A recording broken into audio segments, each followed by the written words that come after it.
Welcome to Embrace Yourself. My name is Kim, and today I want to focus on lunge form. I see so many people at the gym that perform the lunge incorrectly, so I thought this would be a perfect time to start learning proper execution. What I want you to do is take your right leg and place it in front of you. Step your left leg back. Now there are a few options when you do a lunge. You can do a shorter stride, and frequently I really get a big burn in the quadriceps, which are the front thigh muscles, when I do a short stride lunge, versus a longer stride where I take that leg further back. I really start to get a lot more in the posterior sling into the glutes. So you choose, and you can play around with how long your stride is. From here, what I want you to notice is finding those ASIS joints, which are your hip bones right at the top. We want that hip joint in line with our knee down to our second and third toe, and it needs to be that way on both legs. Frequently, people have their foot either too wide out, so they're out of hip alignment, or too narrow, and they're almost on the same cross-country ski, if you use that as a visual. So I want to have two skis that are separate, and then I make sure that my back toe is pointed straight forward, just as my front toe. So many people have a tendency to let their foot spiral out, and what happens is then they're putting too much load on their knee.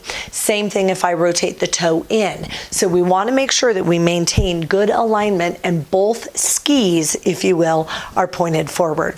Then we just drop down into that lunge, and the most important thing in a lunge is to make sure that head, shoulders, and hips stay right on top of each other. So I love to use that visual of axial elongation, and I just come down into the lunge and then lift up. So what I'm doing is I'm making sure that my knee stays right over my heel on the front leg, and my hip and knee are in alignment on the back leg, and then we lift.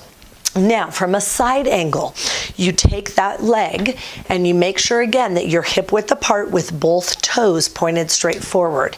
Then I drop into my lunge, and I'm checking to make sure that my hips, shoulders, and head are in alignment. So I want to keep this upright position. What I see frequently at the gym is people tend to shift and tilt forward. That is not a proper lunge. You're not engaging the core. We want to really think about using our core to come into this lunge and then lifting back out. So we lower into the lunge and lift. And again, you could choose to have a narrower stride, but I'm still keeping my knee right in line with that heel as I do this, or you can take the leg longer back, increasing the length of that stride, and then performing your lunge.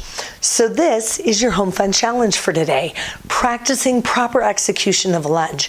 It is so important to make sure that we've got good form when we're doing any exercise.